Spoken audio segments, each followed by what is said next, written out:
Fala, meus amigos amantes do futebol, estamos aqui novamente. Depois de uma parada aí de... Tempo sabático, né? Do tempo sabático aí do nosso canal. Voltamos para falar da retrospectiva do Campeonato Brasileiro, da Série A. Essa é a parte 1 do nosso vídeo. Recado dado? Bora pro vídeo.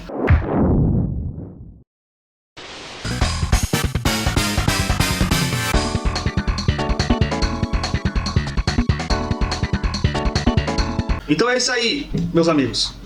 Campeonato Brasileiro, né? Sacramentado, Botafogo campeão, com todos os méritos do Botafogo, né? Para a alegria de John Textor, que não teve nenhuma manipulação no campeonato, né, Marcelo? Assim como o John Textor pensou. Aí, parabéns para o Botafogo, parabéns para o campeão brasileiro, seguido aí de Palmeiras, Flamengo e Fortaleza. Que aí fecha o G4 do campeonato. Vamos falar um pouco das surpresas do campeonato e das decepções. Temos mais decepções do que surpresa, né, Marcelo? Acho que metade da tabela é decepção. Mais da metade, se eu colocar. Então vamos falar um pouco da surpresa do campeonato. O que você acha? Quem foi a surpresa do campeonato? A surpresa do campeonato ali, assim, a gente discutindo bastante para ver quem era a surpresa.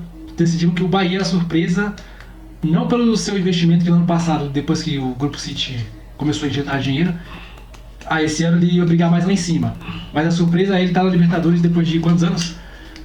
Quase 30 anos? 35 anos. Ele tá na Libertadores, então... 36, porque desde o ano que vem, né, que ele vai participar, desde 89 não participa de uma Libertadores. Então, isso daí foi a grande surpresa, porque o mais ali, tipo, do G10 pra...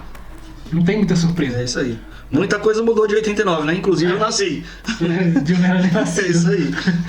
Então, o futebol mudou muito lá, de lá pra cá. Falando um pouco sobre as decepções, é o assunto mais badalado, que não tem mais nenhuma surpresa no campeonato. A gente pode colocar aí como surpresa negativa aí Palmeiras e Flamengo não terem sido campeões. E pra uns ou outros, uma surpresa do Corinthians terminar em sétimo. Surpresa. Pra outro que até um mês atrás, antes de acabar o campeonato, tava brigando lá embaixo, né? Tipo, 11 rodadas pro campeonato, a gente tá brigando lá embaixo. Corinthians Internacional, que o até... Inter também começou a brigar antes do Corinthians, né? Tanto é que o Corinthians terminou 9 pontos de diferença do Inter. Porque ele começou antes a arrancada. Depois que saiu o Cudê e veio o Roger Machado, né?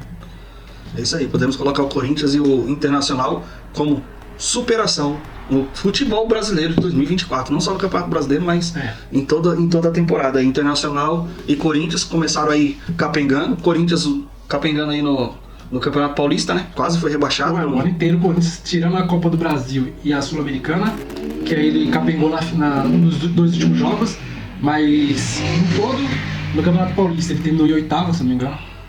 Tava com risco de ficar fora da Copa do Brasil por conta da classificação do Paulista, que agora é só os 4 que se classificam, né? Que vai pro direto. Então o Corinthians começou errado desde o começo do ano. No meio do ano conseguiu algumas contratações pontuais que chegaram a titular.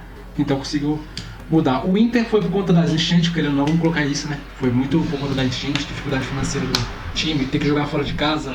Então conseguiu tirar o Roger Machado do Juventude, que estava fazendo um bom trabalho lá. Tanto é que o Juventude ficou na Série A, mas tipo...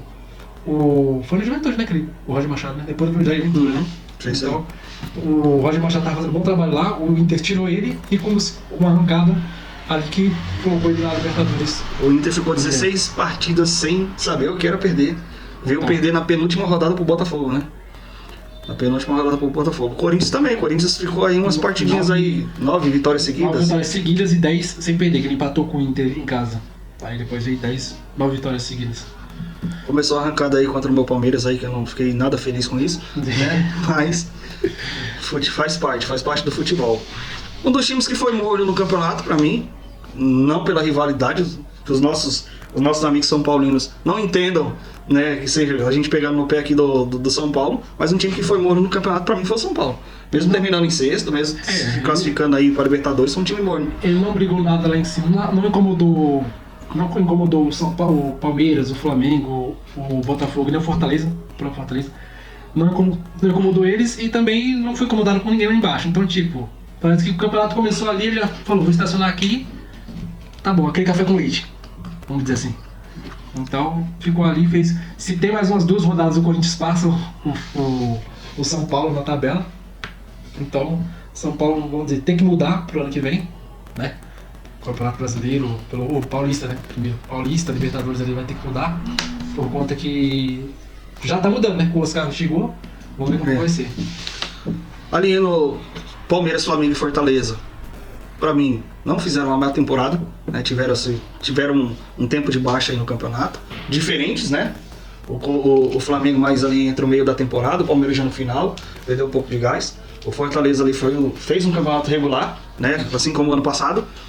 Creio eu, se o Fortaleza continuar com esse mesmo trabalho com o Vojvoda, possa ser que conquiste algo maior em 2025. Uma hora ele vai conquistar. Ele tá batendo ali, talvez uma Copa do Brasil. É porque, querendo ou não, o Palmeiras e o Flamengo, os dois tem um... Vamos dizer o Flamengo depois que o Tite saiu, né? Também. Porque senão eu acho que o Flamengo nem estaria brigando aí. Mas o Flamengo e o Palmeiras tem... Você consegue mudar as peças e deixar a dinâmica do jogo ainda muito competitivo. O Botafogo já estava, ainda bem que o campeonato acabou, porque já não aguentava mais os mesmos jogadores, não ia dar certo. E o Fortaleza eu acho que é a mesma coisa, que teve um tempo que o Fortaleza ali estava a 3 pontos do líder. Só que o campeonato vai indo e você não tem as peças igual o Palmeiras e o Flamengo para poder alterar e manter a mesma competitividade no futebol. Então o Fortaleza, mantendo o trabalho que eu acho que vai, porque renovou, né? Ano passado eu acho que o Corinthians e alguns outros clubes estavam querendo. Ele renovou, manteve alguns jogadores e já está fazendo algumas contratações. Então, mantendo isso, uma hora ele vai ser campeão, sei lá, brasileiro, talvez o brasileiro ou a Copa do Brasil, que aí vai começar a subir para o sonhar mais alto ali. Isso aí. Flamengo ainda foi campeão carioca e foi campeão da Copa do Brasil, né? Palmeiras campeão paulista, nada mais que isso, mas de um elenco que veio há anos aí conquistando títulos, não estamos... Eu, como palmeirense, não estou triste, né? Uma amiga aqui eu acho também não está triste não, porque torceu bastante para o Palmeiras não ser campeão brasileiro. E mesmo que não, só sendo assim, entre aspas, campeão paulista, ano que vem ele já começa tipo, eu posso ser campeão paulista de novo e quebrar um recorde que não acontece desde 1900 não sei quanto, né? Que é 3 títulos, o tri ou 3? 4 seguidos, né? Já foi tri. Então, mesmo assim, tá brigando. Cruzeiro para mim foi um time mediano, Cruzeiro e Vasco ali foram os times medianos do campeonato. Acho que desde o estadual já vinha mostrando isso, né? Que o Vasco seria um time para brigar no meio de tabela, assim como o Cruzeiro, que encontrou muitas dificuldades aí durante a temporada. Em questão também de encontrar um futebol mais competitivo, né? Trouxe jogadores assim como o Matheus Pereira, que foi aí um dos melhores do campeonato, para mim, na minha opinião. Caio Jorge. Né? Caio Jorge. Lautaro, alguma coisa lá, né? Lautaro Dias, Veron, então, né? Jogadores ali que dá pra, se tivesse um elenco mais encorpado, poderia brigar por mais alguma coisa, né? Uhum. Chegou na final da Sul-Americana, mas não conseguiu superar o Racing, mas fez um campeonato meio de tabela aí, chegou na final do Mineiro também, né? Com o Atlético Mineiro, e fez um campeonato razoável, um campeonato para se manter na Série A sem risco de chegar à Série B. Ainda disputou ali nas últimas rodadas até uma vaga para pré-Libertadores, né? Uhum. Mas vimos ali que no elenco, aquele jogo com o Palmeiras, onde ele sofre a virada, a gente viu que o Cruzeiro não era time para chegar até a Libertadores. E o Vasco da Gama? O Vasco da Gama, pra mim, então, é um time que eu olho o Vasco e falo, ele vai brigar para não cair. Teve a briga lá com a SAF, o Pedrinho virou presidente e tudo mais. Contrataram, se não me engano, o Vasco, eu não lembro quanto que o Vasco contratou esse ano, mas gastou muito para contratar jogadores que também não surtiram efeito, não deu certo.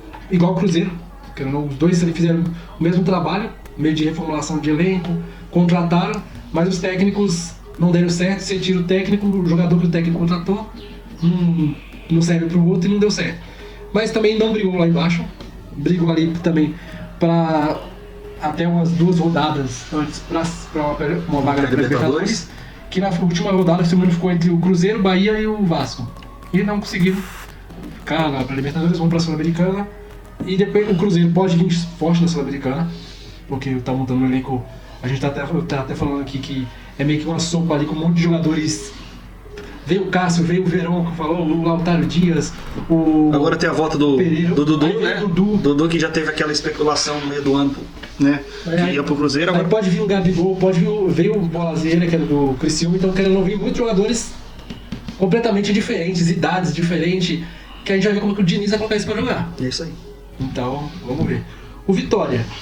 brigou pra não cair o tempo todo. O Vitória brigou para não cair o tempo todo. O Vasco ele ainda teve um susto ali no começo do campeonato, e depois da metade do campeonato deu uma alavancada, né? Assim como o próprio Vitória. O Vitória, eu acho que foi no final do campeonato que deu aquela aliviada.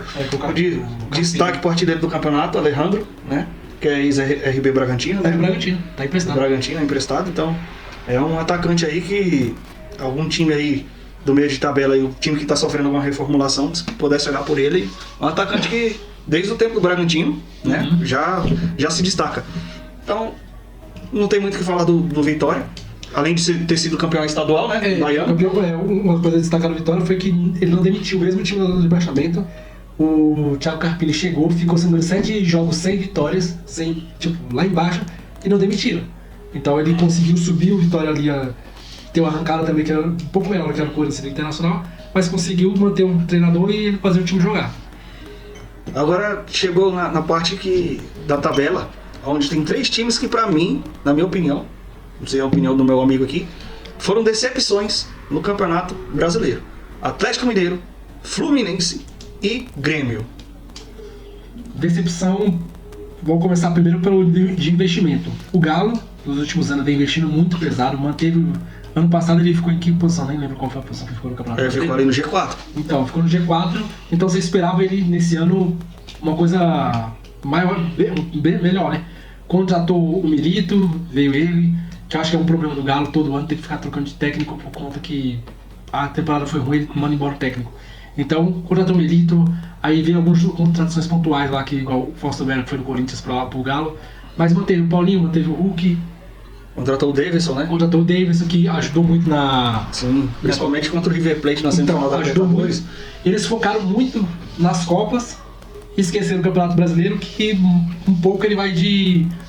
Se ele perde a última rodada pro Atlético Paranaense, que é a próxima decepção, daqui a pouco, ele que seria rebaixado, e não o Atlético Paranaense. Então, brigou muito nas Copas, tem dinheiro, porém eu acho que investe mal, por conta que você tem dinheiro, tem um time titular.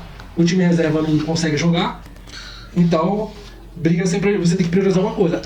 Errou em priorizar as 2 Copas, eu acho que deixaram o Campeonato Brasileiro de lado, que ele poderia ainda muito bem ter sido campeão de uma das 2 Copas e ter sido rebaixado. Apesar de ter chegado na final da Libertadores e da Copa do Brasil, né? De ter chegado de uma maneira até sem... Não vamos colocar sem esforço, que teve esforcinho dos jogadores, sim, mas assim, não tão sofrida, né? Chegar na final, assim como chegou, deitou e rolou aí pra mim, na minha opinião, em cima do River Plate, na semifinal da Libertadores, e com um jogador a mais conseguiu perder a final da Libertadores pro Botafogo. Não desmerecendo o time do Botafogo, né? Pela temporada que fez, mas o Atlético Mineiro, né?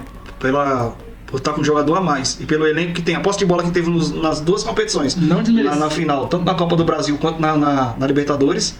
Não desmerecendo, mas também uma crítica com ele, porque o Botafogo ele jogou o Campeonato Brasileiro até o final com o time titular, cansado, viajou cansado, e o Galo estava jogando com reserva brasileiro, então ele estava descansado. Perdeu o jogador logo no começo, ou ficou com o jogador a mais desde o começo, e não conseguiu dar aquele... Ainda teve uma polêmica aí em um dos jogos, acho que a última antepenúltima rodada aí do Campeonato Brasileiro, entre Botafogo e Atlético Mineiro, que teve aquele bate-boca ali no final, teve aquela confusão, que o Hulk falou algumas coisas aí do Luiz Henrique, né? Ele falou jogar, faltava pelo menos 7 anos de seleção para que ele chegasse ao seu nível, né? E daí, eu acho que foi respondido em campo, né? Foi respondido em campo que ele fez um dos gols da final. Por isso não podemos menosprezar ninguém, independentemente da nossa posição e do que a gente já foi, independentemente no futebol ou na nossa vida profissional, na nossa vida pessoal. Fluminense e Grêmio. Fluminense pela Libertadores, vamos colocar assim, de 2023, por ter sido campeão, mas como eu falei antes, que é o Fluminense, mesmo ele ter sido campeão da Libertadores, ele não era um time que falava assim, nossa, ele queria brigar com tudo, por conta do elenco que já tinha. Um elenco mais, vamos dizer assim, o Thiago Silva, o Marcelo, os caras já de 33 anos pra cima. Então eu achava que ele ia brigar por muita coisa, mas também não pensei que ele ia brigar lá embaixo o campeonato inteiro, né? Porque eu pensei, vai se reformular, vai melhorar alguns peças ali, pensando já no Super Mundial. Mas o time teve a reformulação de saída de jogadores, não quando veio só, acho que o Canóbio, Caroba foi pra lá, não foi? O Caroba não, o Terence. Tirança. Que foi uma contratação cara que não usou. Então, mexeu. O Mano Menezes ali ele continuou, conseguiu fazer algumas coisinhas, apesar da discussão lá com o Marcelo, que teve a saída do Marcelo, e não conseguiu fazer nada, brigou o tempo todo com o rebaixamento. O Grêmio, pra mim, é a mesma coisa que o Internacional, porém o Internacional trocou, não deu certo o técnico, ele tirou e colocou outro. O Grêmio não, manteve o Renato Gaúcho Até o final da temporada. Teve contratações, teve alguns jogos ali que parecia, uma parte do campeonato parecia que o Grêmio ia se lanchar lá em cima, mas não, manteve o Renato, depois demitiu, mas não conseguiu fazer muita coisa não. Apesar de ter sido campeão gaúcho, mas como a gente falou, né, campeonato estadual não é parâmetro para o brasileiro. Não vou falar muita coisa não, você já falou muito do Fluminense e do Grêmio, né, Agora o Juventude, né, sem querer menosprezar o Juventude, mas o Juventude é aquele time que a gente sempre, no Campeonato Brasileiro, não cai, não chega nem na Sul-Americana, nem no Campeonato Brasileiro, e sempre fica ali, sempre sobrevive. Né? Jogou para sobreviver aí no Campeonato Brasileiro. Também teve as dificuldades aí das chuvas aí do Rio Grande do Sul, mas foi um time aí que jogou para sobreviver no Campeonato Brasileiro. É, um time que eu acho que alguns outros times grandes, um exemplo vou dar, o Corinthians tem sempre dificuldade de jogar lá. O Flamengo, se não me engano, teve Flamengo e o Fluminense acho que perderam lá, e o Vasco. Sim. Então é um time chato de jogar lá em Caxias, mas consigo fazer, vou dizer, teve um momento no campeonato também ali, acho que depois do retorno, que ele brigou um pouco mais lá entre a 10ª posição, o 9º, aí foi caindo depois da troca de técnico, né, que saiu o Jair Ventura, teve o Roger Machado e o Jair Ventura saíram, teve aquela mudança, aí começou a cair. Agora, a outra decepção grande... Bragantino. Red Bull Bragantino.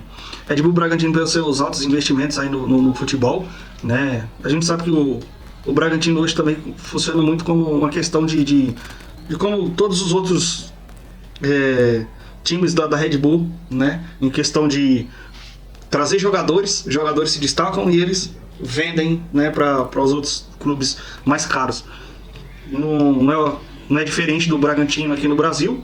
Aí o Bragantino, por essas e outras, quase foi pego em uma emboscada aí de ter que se fazer uma reformulação e voltar à elite só em 2026.